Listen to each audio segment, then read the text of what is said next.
Yeah. Howdy, everybody.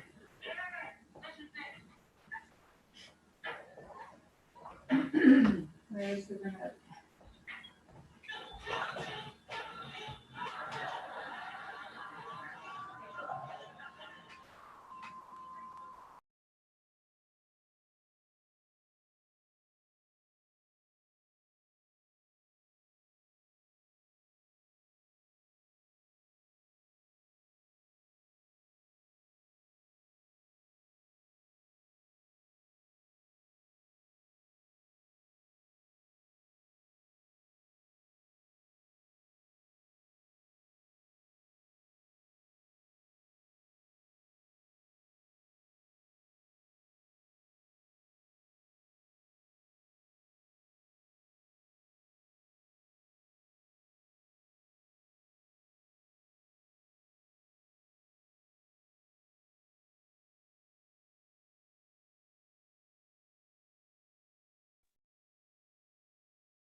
Can you hear me?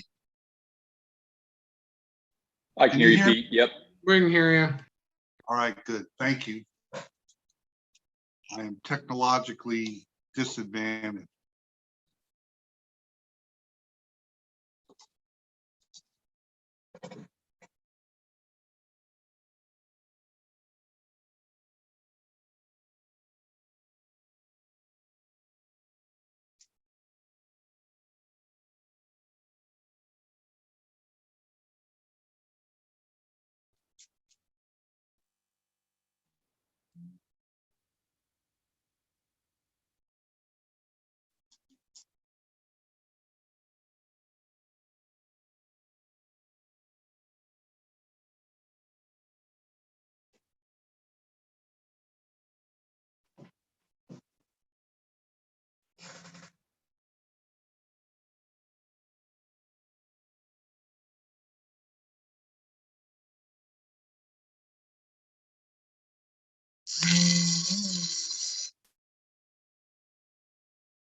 Just a side note, the Amish store has Mike and Ike's again and hot tamales. So just throwing that out there.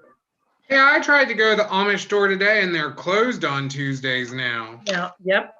Yep. I noticed that too. I'm not happy about that. Well, they haven't had the Mike and Ike's for probably 4 or 5 months. So I love Mike and Ike's. Yep. We used to call that the other CVS, Country Variety Store. Yeah. I worked for CVS, which was not for the Amish. They want you to write that, if you write a check, you can just put CVS and it just doesn't seem right.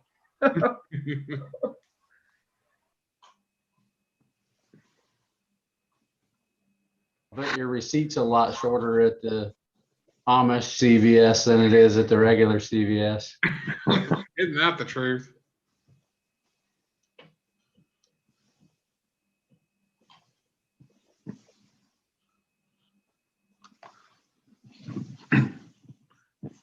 Looks like we have a bit of a beard growing contest going on. I think Zeb is winning. I didn't know there was a contest. I think Mick is giving you a run for your money. Oh, there you go. Okay. All right. Started this when I got sick. It hurt to shave.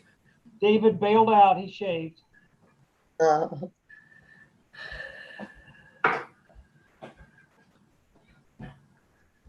Well, guys, it's now 7:30. We'll call this Bellefontaine City Council meeting together. Please rise for the pledge and invocation led by Councilman Kurtz.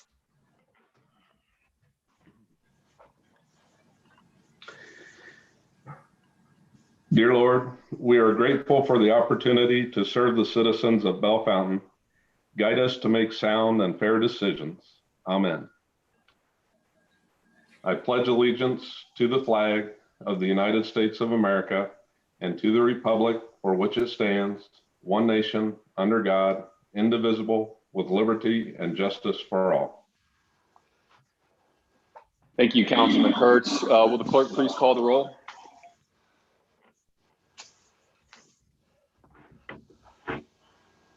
Present. Bonnie, you're on mute.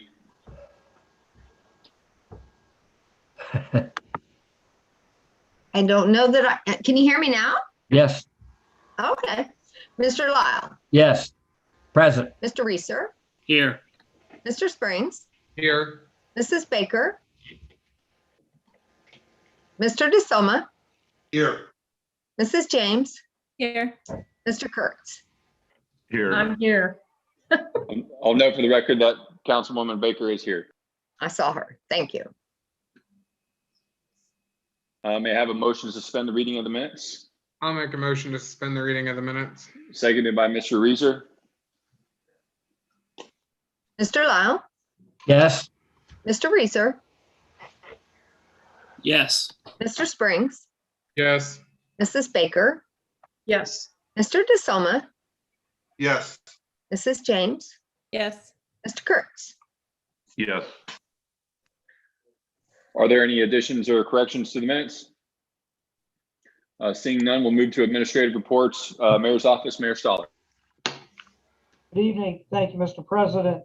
Just a brief report tonight. I have one item of business to put before council. That's another appointment that comes my way. Mike Hassel has gratefully served the Civil Service Commission. Those are 3-year terms. He's at the end of this month that will complete his term, and he's asked that he would not go on for another 3 years. So I reached out to Pastor Robin Ricks, who graciously said yes. This is something I found out in this process. I'm always learning something new about this office. It's my 7th year. The Civil Service Commission cannot have 3 individuals of the same political persuasion.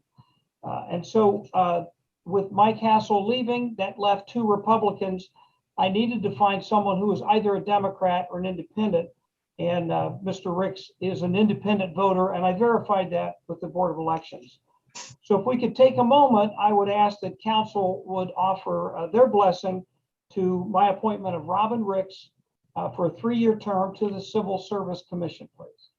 We have a motion and a second to appoint Robin Ricks to a 3-year term to the Civil Service Commission. A motion made by Mrs. Baker, seconded by Mr. DeSoma.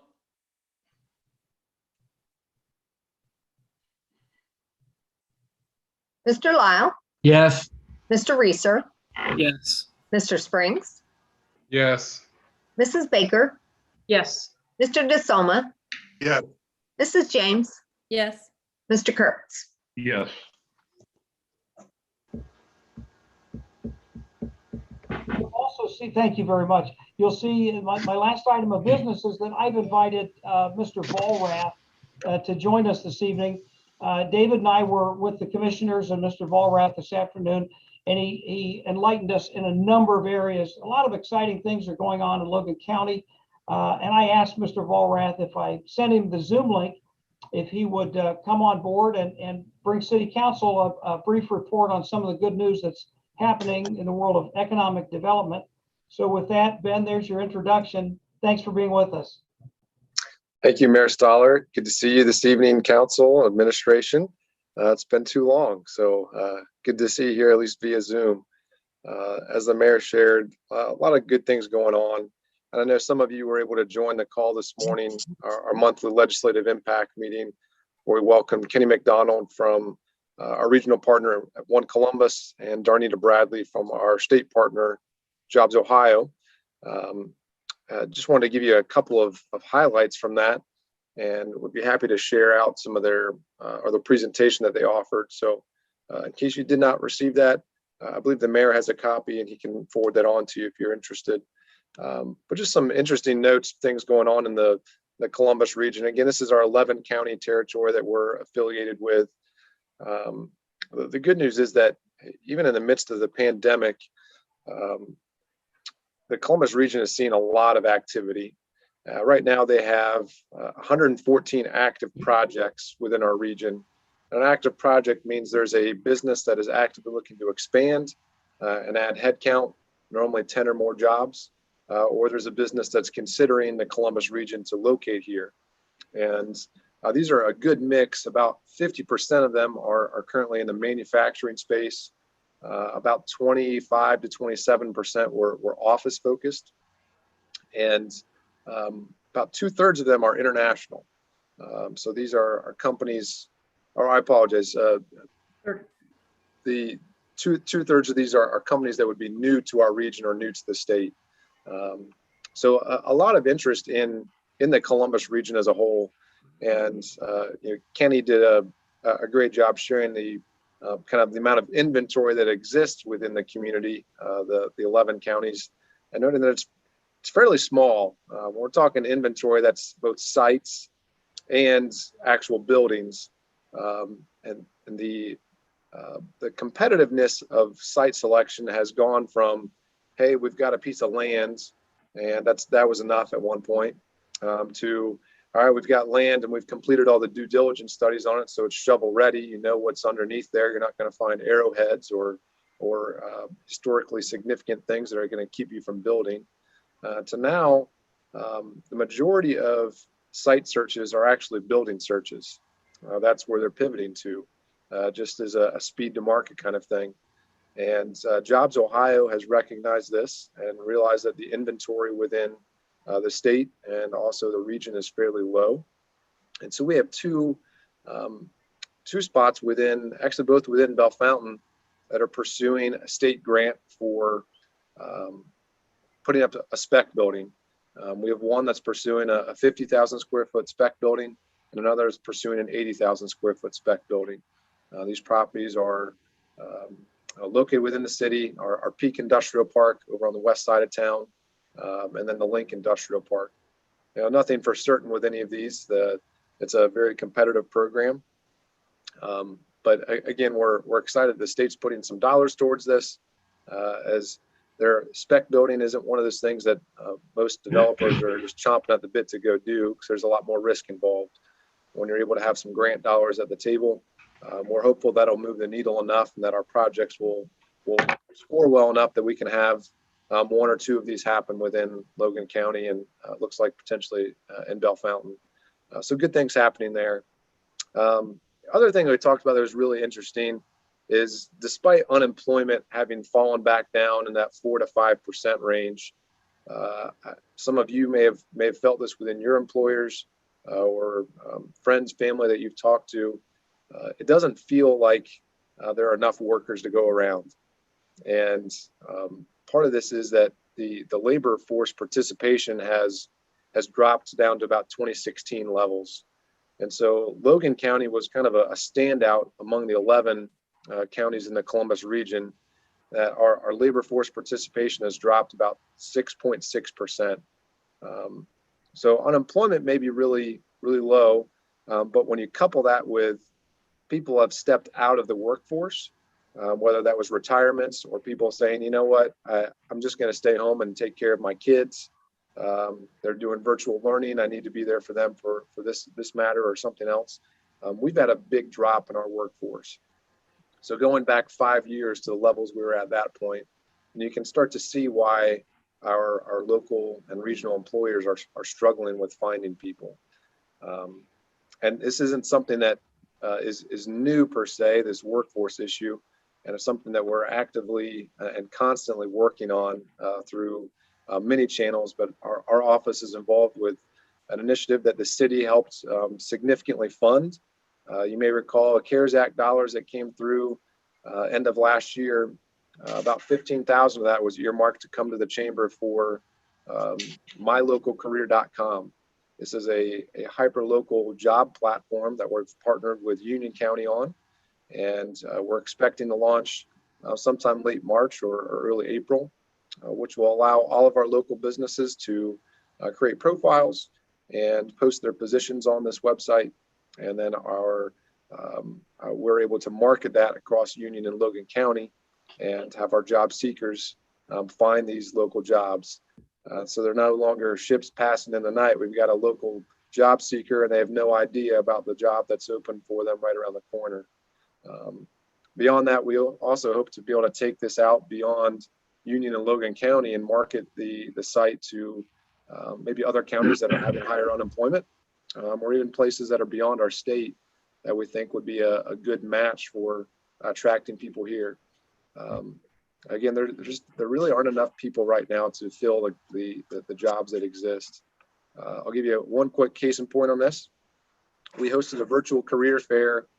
This would have been the beginning of February. This was a Jobs Ohio program, and they had a lot of marketing put into this. It covered Union, Logan, and Madison County. We had 20 companies featured in it, all manufacturing, logistics, R&D focused. And there were 800 jobs that were available of these 20 companies. And after marketing it aggressively, lots of dollars spent, both local media, social media across the 3 counties and beyond. We had 45 people looking for jobs, 45 people coming for 800 jobs. And that's kind of the tune of what we're looking at right now in our workforce. And so when we've talked to you in the past about our strategic plan and the things that have been identified, infrastructure, broadband, housing, and workforce, that housing and workforce are quickly rising to the top as very, very key important pieces that we're doubling down on, trying to figure out how do we move the needle to attract more housing, to attract more people, to help fill our current vacancies, let alone attract new business to the community. Last couple of things on the Jobs Ohio front that they shared were, one was praise for our community and that there was an inclusion grant program. I think you all have been informed about this. We had 10 of our Logan County businesses receive between $25,000 and $50,000 to help them as a small business to purchase new equipment and expand during the pandemic. Over $300,000 was committed to Logan County in that program. And I believe that we had roughly 50% of the awards for the Central Ohio or the Columbus region came in Logan County. The program is happening again and applications are open. So if you are aware of small businesses that are in manufacturing, R&D, technology, those kind of base employment areas, I would love to be able to connect with them and see if they may qualify for this grant program. Again, I can share the link to the program with the mayor and he can pass that along to you. Last thing, Mayor, I don't know if it's something that you wanted me to talk about, but or if you want to jump in on is the progress with Peak Fiber. You want me to touch on that a little bit? Give us an update, and then I'll share that document that you sent me today and ask council about that. Excellent. So as you know, the Bellefontaine Logan County Finance and Development Authority, our local countywide port authority, started, I guess it would have been beginning of last year, with marketing Peak Fiber, which is a fiber to the home deployment within the city of Bellefontaine. And we had our first couple of test connections in late summer, and then started doing it a little bit more aggressively November, December, January. We are targeting to start with the greater Allison Road area. So if you go east and west side of Allison Road, north of the cemetery, that's the area we're starting with, simply because there's already fiber along the street in most of that neighborhood. To date, we have 19 customers that are actively using Peak Fiber service. And Mr. Stolle there is one of them. Thank you. We're getting good feedback. It's a unique product for our community, and that it's a very reliable fiber connection as compared to the typical copper lines that you were using for through a cable company. And so the speeds are better than what you could receive through another provider. The reliability is extremely high. And the nice piece that we're really pitching on this is being done 100% local. It's our chamber, it's our port authority, it's local tech companies that are doing this. Jeremy Williams with Blue Desk IT is our installer and our help desk. And so his company is the one that's the one meeting in homes. They're the ones that are following up if there's any kind of issues, which I should note, since our first turn up in July, we've had 0 help desk calls. Just an evidence of that this is working. But we want this to grow, and we need to expand this. And part of it is awareness, and part of it is trust. Being a new name in the community, there's still a lot of folks that aren't aware of Peak Fiber. And there are a lot of folks that say, I don't know who you guys are. How do I trust that this is real? And so we're looking to find ways to get endorsements and support from influential voices and parts of our community. And that's one thing I brought to the mayor recently, and he wanted to share with you all tonight as well. But I'll pause with that and answer any questions you guys might have. I've got to ask Chris Chris, it says I can't share. You should be good now. Okay, thanks. I think we tested it when I was on with Finance Committee, and we are. So the screen that I'm sharing with you, at least in the middle there, you can see a good looking piece, Peak Fibers. You know, it's not rolling off our tongue quite yet, but it is a local product. This one I did ask Ben, it really points out 2 particular roads. And that's because in periods of 3 to 4 weeks, they're going to concentrate on a particular neighborhood and then move on. So this is an example of what you might see if you were on Knowlton or Milligan.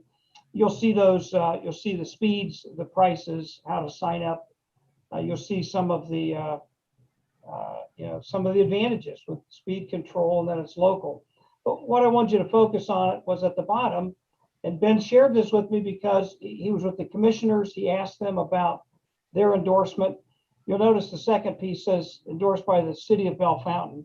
So I quickly said, well, I can endorse something, but then it would say endorsed by the mayor of Bellefontaine. If it were to receive endorsement by city council, that should be resolution. That's how you folks gather together and speak your voice. As I look at this, and I can only share my personal view, I only see the upside to this. It's a local product. It's almost like our gas and electric choices. This is just another choice.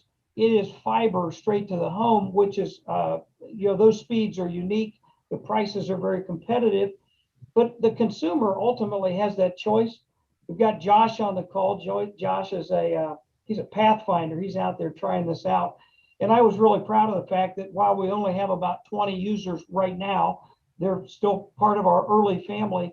We're just having no problems. We're having success with this. So I'll end with this, and thank you, Ben, for sharing it. And of course, I know the president will allow you to answer any other questions.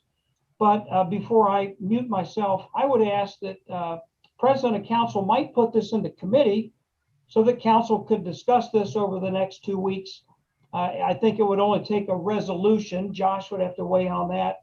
But that's the opportunity where the bottom of that would say that this product is endorsed by the city of Bellefontaine. Thank you, Mr. Mayor. Thank you, Ben. And before we get to any questions, and I know there's a few people, I will refer that issue to the Utilities Committee for further consideration. With that, Kyle, you had your hand up first. You have a question for Mr. Volrath? Just curious if he knows when we're going to see the expansion of that off the Allison Road, Dakota, Knowlton area to possibly cross over Sandusky. I don't know, maybe show up in my neighborhood. Our hope, honestly, is probably beginning of third quarter that we'll start looking into that next neighborhood. And the way we've set it up, it really is based on pre-registrations. So the neighborhoods that have the highest number of pre-registrations are the most likely candidate for our second zone. Right now, that zone is looking like the kind of greater Whispering Pines area, as there's been a lot of interest over there. I can't recall exactly where you are, Mr. Springs, but you're kind of, you may be right on the edge of that. So my encouragement and ask even of all you on council would be, please, if you have not already, go to peakfiber.net and pre-register. If you're not in that first zone that we've talked about along Allison Road, you're able to, at no costs and no official obligation, complete a registration so we know that you're interested, and that moves the needle for us in your neighborhood. Now, I would also ask to share this with your neighbors and friends and let them know, hey, this is available. The sooner that you register, the sooner it will come to your neighborhood. Deb, you're next. Yeah. Well, the mayor doesn't live on Milligan or Allison. I was just wondering how that happened. So, and then I had another question about the presentation from this morning from the impact meeting. What impact do you think our lack of people showing up for like job fairs like this has to do with the fact that people are getting their unemployment subsidized, and it looks better than maybe going to work every day? And what hope do we have that that will end? That, you know, that maybe it'll be more uncomfortable to not work? Right. Yeah, it honestly is a real issue. And we talk to our employers in the area, that continues to be a concern. And there are increasingly stronger measures that Job and Family Services and the state have put into place to prevent people from abusing the situation. So employers do have the ability to say, hey, I have a job for you. You are employed here. I need you to be here. And if they're not showing up, they're able to report that and document it, so that they're starting to close some of those gaps, I guess is what I'm saying, for the folks that are just saying, I don't really want to work. It is getting harder to do. So I think that's becoming a smaller amount of the problem. Does it exist still? Yes. But they're tightening up the requirements on that and making it so, one, you actually have to be looking for work now. if you're collecting unemployment. Truly looking. Yeah. You know, as much as it ever can be documented, I suppose. So to your point, though, it is an issue. And around here, you know, we're fortunate that there are abundant jobs. And so when we look at it, we say, why is there another $300 or $400 still being distributed? And there are other parts of the country that are not seeing that kind of rebound that we have. And so I think the legislation that's happening at the federal level is trying to attack some of those areas that, in particular in urban areas, that they're not seeing that rebound. Unfortunately, it has a negative impact on places like us. Yeah. Thank you. Josh? Yeah, I just wanted to add, thanks, Ben and Volrath and Mayor Stoller. The Peak Fiber has been amazing. I happen to be one of those residents that's had a box that was installed in my front yard about 9 years ago, and it was unused. And I was glad that the first with Mike Minnick's company and NetGain took over those assets and then entered into this great relationship with the Port Authority. And so happy to be paying. I pay for the full freight. I'm getting darn near a gig of space and speed, and it's been incredible. For those that can't get it, we have other providers that are doing a good job, but knowing that this was going to help benefit the community, it was a no-brainer. Jeremy's crew was amazing on the installation. They came in, they didn't just punch a hole in the outside of my house. They actually came in and did a wonderful install. So I would highly recommend signing up. I did that over a year ago. As soon as I saw it, I thought this would be awesome. So sign up online and you won't regret it. Any other questions? I saw a few more hands. Just want to make sure I get everybody. Just so everybody knows, Ben watches all of our council sessions, and he texts me after the session. He tells me what a good job I do. But Ben, I do want to point out over my right shoulder, the Christmas tree is put away. So Very nice. Okay, I did report that to my wife that you commented on it. Thank you. I appreciate it. Okay, without anything else from the mayor or Mr. Vollrath, I'll move to the Service Safety Director, Mr. Henry. Thank you, Mr. President. Good evening, members of council. No real report this evening, just to say that the break in the weather has allowed city crews to start addressing some things that maybe they couldn't get to initially over the winter time. The pedestrian crossings downtown have continued to be worked on to try to get those fully installed and operational. And hopefully that'll be in place here very soon, completely in place very soon, before the spring and summer festival season, which is coming up. Maybe festival is not the right way to put it, event season that we're going to be having downtown, which I would add at this time seems to be going to be a busy one this year. People are starting to get the confidence back that we're going to be able to have events, and they're contacting my office and asking for me to consider their event at a certain time in the summer or spring even. So looking forward to all of those happenings this summer, and our community is going to be busy again. So it's an exciting time. I'll take any questions if there are any, Mr. President. Very good. Thank you, Mr. Henry. Any questions for Mr. Henry? Seeing none, thank you very much, sir. Law Director, Mr. Shaw. Thank you, Mr. President.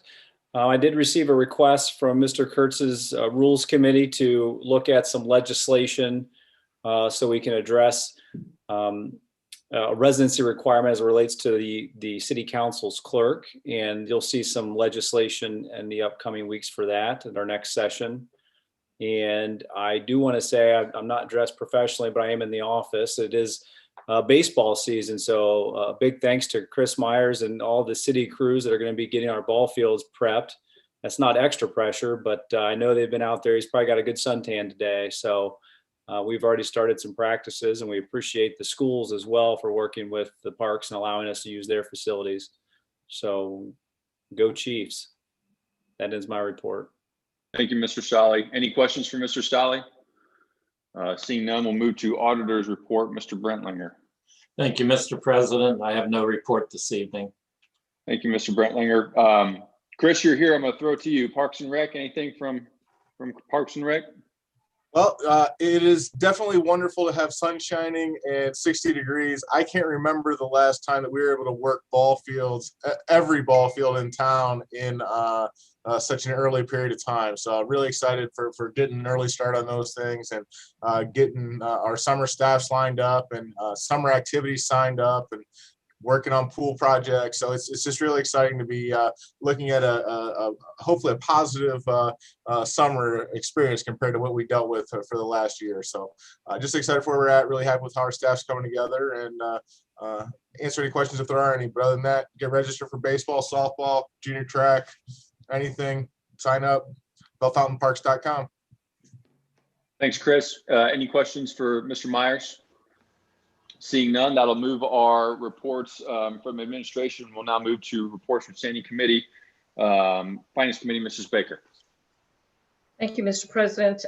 We have one new ordinance for first reading this evening, and this is to go out to get bids and to enter into contract for a water line replacement project that's going to be happening along Allison Road, Milligan, Knowlton, and Reservoir The project is estimated to be about a $450,000 project, and that will be paid for out of Fund 495, which is the Water Construction Fund.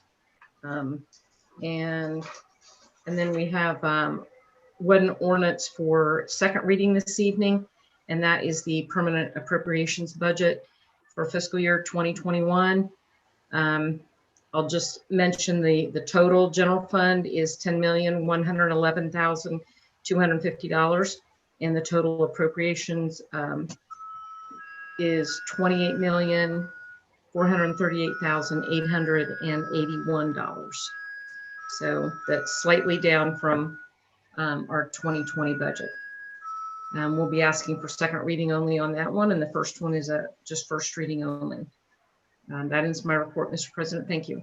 Thank you, Mrs. Baker. Rules Committee, Mr. Kurt. Thank you, Mr. President. The Rules Committee met actually last night and discussed the residency requirement issue that our Law Director, Mr. Stolle, mentioned. And we also discussed parking requirements during snow events. We were not able to bring that to a conclusion, so we'll be meeting again to discuss that further. And that ends my report. Thank you, Mr. Kurtz. Safety Committee, Mr. Lau. Thank you, Mr. President. I have no report this evening. Thank you, Mr. Lau. Utilities Committee, Mr. Springs. No report, but we will be getting together to meet discussing the peak fiber, and my mind has gone blank now. What am I trying to say? Just the peak fiber thing that I just referred to, that's all. Yes. Yeah, okay. Okay, and thank you, Mr. Springs. Streets Committee, Mr. Reeser. Thank you, Mr. President. Streets Committee was also able to meet last night. The legislation passed along by Mr. Stolle about the horse carriage, we were able to pass, and I'll be sending out notice about that to everybody. And otherwise, that ends my report. Thank you very much. Thank you, Mr. Reeser. Sidewalks, Curbs, and Parks Committee, Mrs. James. Thank you, Mr. President. No report tonight. Thank you, Mrs. James. Audit Committee, Mr. DeSoma. Thank you, Mr. President. No report. Thank you, Mr. DeSoma. That concludes our report to standing committees. We'll now move to the portion of our meeting where we welcome communication from citizens. Per standing rule of the council, we don't allow the citizens to participate in the Zoom sessions. We don't have that capability to allow that. So all communications from citizens should be in writing, submitted to the clerk at 6 p.m. on Sunday, immediately preceding the council at the clerk's email address, which is posted on the Bellefontaine City Council Facebook page. The clerk informed me today that there were no communications received from citizens. Of course, we always invite citizens to communicate with council and make their concerns known by submitting those concerns in writing to the clerk at the website, excuse me, at the email address that's available. I've actually pinned it to the top of the City Council Facebook page. With that, that concludes the communications from citizens. We'll now move to our legislative agenda for the evening with ordinances for first reading. An ordinance authorizing the Service Safety Director to seek proposals and/or advertise for bids and enter into contract with the selected contractor and/or bidders for water line replacement project number 2021-02 and declaring an emergency in the city of Bellefontaine, Ohio. Mrs. Baker. Motion to pass on first reading only. Seconded by Mr. Springs. Mr. Lyle, Yes. Mr. Reeser, Yes. Mr. Springs, Yes. Mrs. Baker, Yes. Mr. DeSoma, Yes. Mrs. James, Yes. Mr. Kurtz. Yes. An ordinance authorizing the Service Safety Director and/or Fire Chief to apply for and accept a $5,000 grant award from the Logan County Electric Cooperative and declaring an emergency in the city of Bellefontaine, Ohio. Mr. Lyle. I move we accept that. So we have a motion to pass that ordinance on first reading. I make that motion to pass that on first reading, yes. Seconded by Mr. Springs. Mr. Lyle, Yes. Mr. Reeser, Yes. Mr. Springs, Yes. Mrs. Baker, Yes. Mr. DeSoma, Yes. Mrs. James, Yes. Mr. Kurtz. Yes. That concludes our ordinances for first reading. This evening, we'll now move to ordinances for second reading. An ordinance making permanent appropriations for current expenses and other expenditures during the fiscal year ending December 31st, 2021, and declaring an emergency in the city of Bellefontaine, Ohio. Mrs. Baker, Motion to pass on second reading only. seconded by Mr. Springs. Mr. Lau, Yes. Mr. Reeser, Yes. Mr. Springs, Yes. Mrs. Baker, Yes. Mr. DeSoma, yes, Mrs. James, Yes. Mr. Kurtz. Yes. That concludes our ordinances for second reading. There are no ordinances for third reading, so that will conclude our legislative agenda for this evening. We'll now move to communications from the clerk. And none for me, thank you. All right, are there any communications from members of council? Okay, I have something. I want to raise the issue. As you all know, the mayor sent out an email, said the city building was open to the public again, kind of like a soft opening. And I want to pose the question to all of you. I don't think we're going to change things for the next meeting, but I want you guys to think about what you want to do so we can discuss it at the next meeting. So we have some sort of plan of action in place for our first meeting in April. And as I see it, as far as getting together, whether we're in person or we're staying on Zoom, whether we're doing that at council chambers or whether we're meeting at another location like the Distance Learning Center. Right now, we can meet, I think, in council chambers, but we're limited in the sense that we have to be socially distanced, and that will limit the ability of the public to come and participate and view that in person live. So my thought about that has always kind of been, well, if the public can't participate, what's the point of getting us all together and risking, transmission of COVID? We still have members that have been getting sick recently. So that's always something that's at least in the back of my mind for you guys. If that's not an option, or you would like to meet in person and have the public present, maybe we can do the Distance Learning Center. There is a requirement at the school district that anybody in the buildings has to be masked up. You got to wear your mask. Some people might like that. Some people might not, but that's going to be a requirement if we're going to meet at the Distance Learning Center. Third option is just continuing to do the Zoom until the social distancing parameters or whatnot are relaxed a little bit, and we can have more people in a smaller location. I assume that will probably happen as we move through the vaccination phases and get towards the summer months, and the numbers are continuing to come down. But I mean, ultimately, I think it's not my decision what we do. I'd like to get a consensus from members of council as to what they want to do. Whether you want to meet in person, we at the beginning of this pandemic, we sort of still met in person. We socially distanced, but we didn't allow the public to participate in person. They still had to submit their communications in writing to council. We didn't get too many communications then. We don't get hardly any now. Of course, it's important for the public to have a say if they want to have a say. And I think that historically, at least since I've been on council, there hasn't been a whole lot of public participation anyway, except when we have sort of hot topic issues like sidewalks, that kind of stuff, where we get a lot of people that showed up. I think my very first meeting as city council president was over a sidewalk issue, and it was to a packed house. So that doesn't happen often though. But I want to leave it to you guys. So I'd like you all to think about what you want to do. Send me an email. Let me know your thoughts. And then we can reconvene on this issue at our next meeting, which will be via Zoom, and see where we go in April. Does that sound good to everybody? Anybody have any comments or questions about that? Okay, Mr. Henry, you're on mute, just so you know.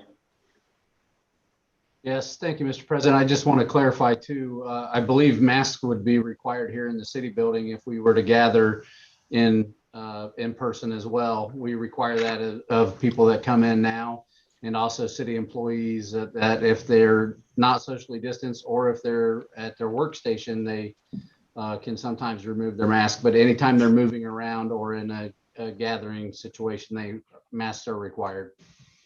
So I wasn't sure if that was clear or not at the time you mentioned it. Thank you. No, it wasn't to me, and thank you for that. And I will also note that there's sort of a conflict in our own council rules that say, nobody's allowed to wear a mask, right?